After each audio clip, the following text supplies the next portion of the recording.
What's up guys, Nate with Dirt Lifestyle here, and today we are going to build the Swag Off-Road Heavy Duty Finger Press Brake.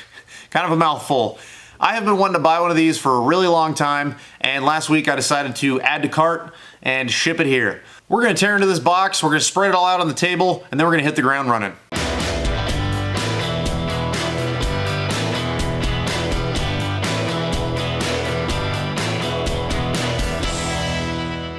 Now that we have everything laid out on the table, it's going to be pretty simple to see where we go from here. There's going to be a few different weldable surfaces on this, and I want to clean them up because some of this stuff feels a little oily, and we don't want to be welding into any of that oil and risk having some porosity in our welds. The first thing we need to do is set these alignment dowels where they go into this base plate. Now it's a super tight fit, so we're gonna need to use a press in order to press it down flush. And before we press it down flush, we are going to grind a 45-degree angle all the way around this so we can come back on the bottom side of this and run a nice fat bead all the way around.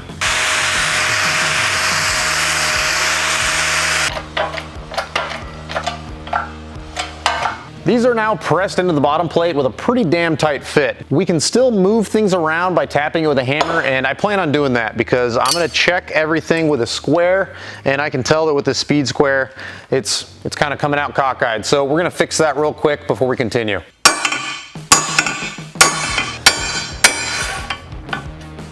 So now we're gonna weld a few things all in one shot. We're gonna weld the bottom side of these alignment dowels.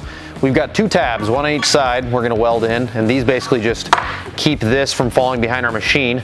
And then we're gonna tack weld the back side of this carriage bolt to make sure that it doesn't fall out once we weld our lower die onto this lower plate.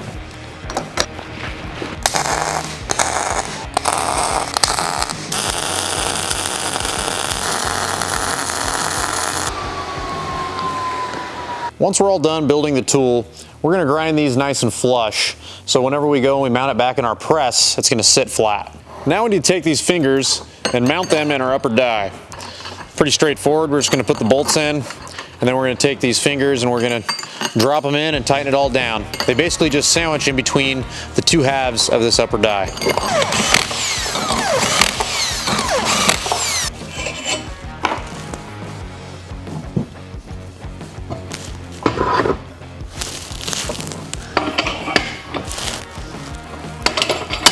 The tolerance between this sleeve and the upper die and this sleeve and the upper die are pretty dang close, which is perfect.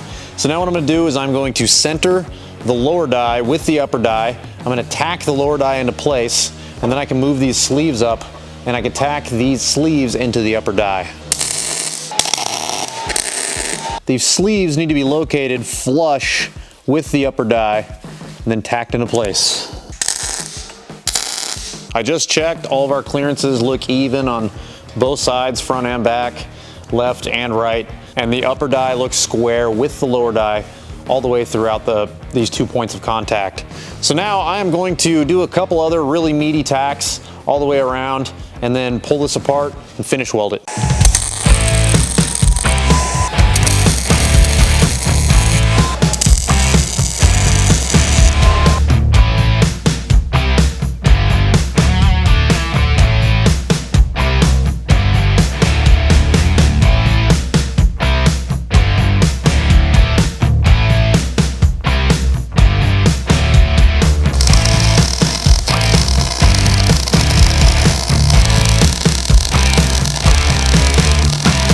Almost done, starting to look like something now.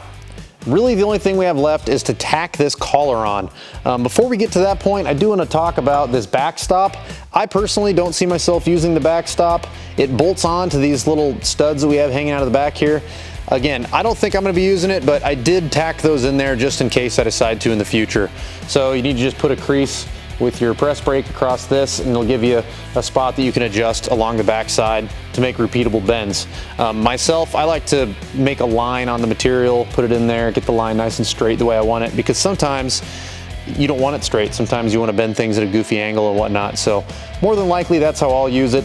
To tack this on, I'm gonna need to actually take the springs off, I'm gonna move this back to my press, and I'm gonna trace it. The press is too far in the back of the shop for my welder to reach, so I'm basically just gonna trace it, bring it back up here, tack it, and then we can test it out.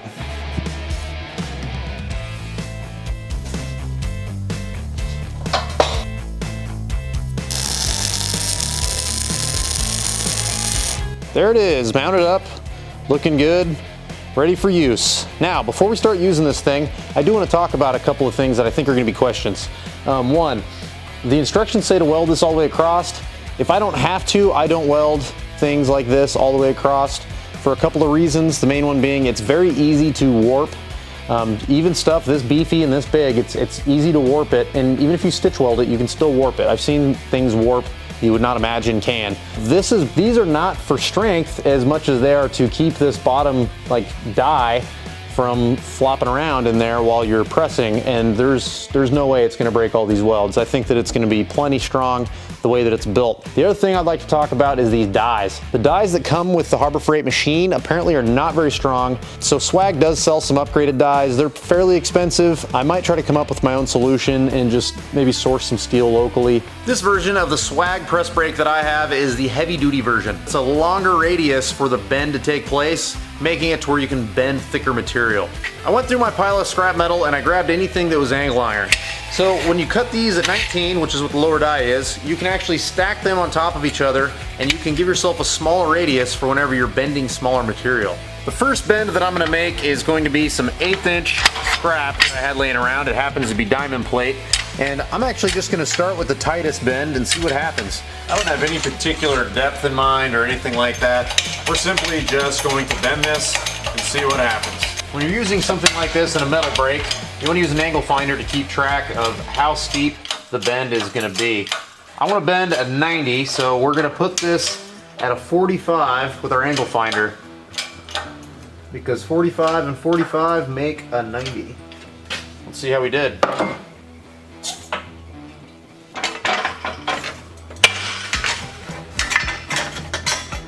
Not quite a 90, but definitely not a bad looking bend. I can tell by reading the comments that a lot of you guys who watch the channel are advanced fabricators. That's awesome. We also have a lot of basic fabricators, a lot of entry-level fabricators. And for you guys, I wanted to talk about why they call it a finger brake and what is the advantage of a finger brake. If you look at the edge of the brake, you will see that there's basically 5 teeth that are a part of this thing. And when you put them all together, you get one solid line. The reason that you can break these up into small increments is so you can give yourself a compound bend. What that means is that you can bend material at a 90 or a 45, whatever you want, and then you can put your material in another direction, take a couple of these fingers out, and you can give it a bend from another direction.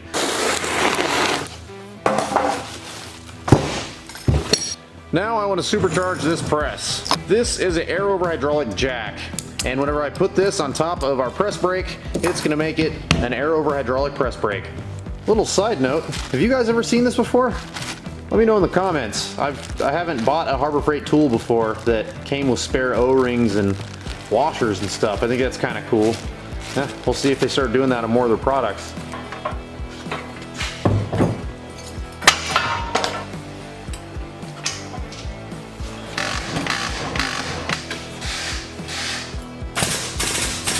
I put my old knob off of my old ram onto the new ram because it's just so much more convenient than using this stupid thing. Anybody who's ever used one kind of hates it, at least I do. So Swag sells these also. I'm not a spokesman of Swag, just telling you where I got it. Something else to mention is these 2 little Allen bolts right here that held the old ram to this plate. I took these off so I could pull the old ram off, and when I put the new ram on, there's no holes for them. So that's something I have to figure out, and something you will have to figure out as well if you decide to do something like this. For now, we're just gonna make a bend so we can finish this video.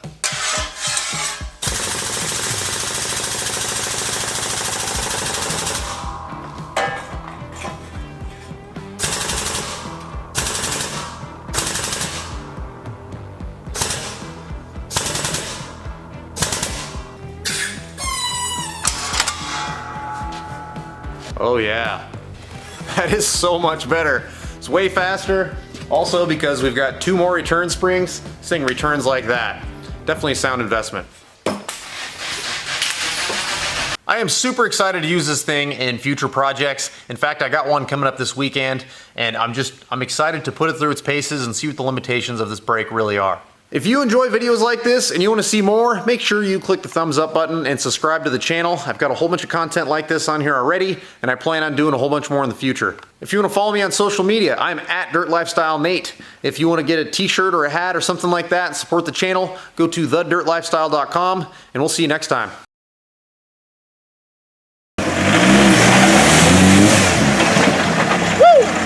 There you go.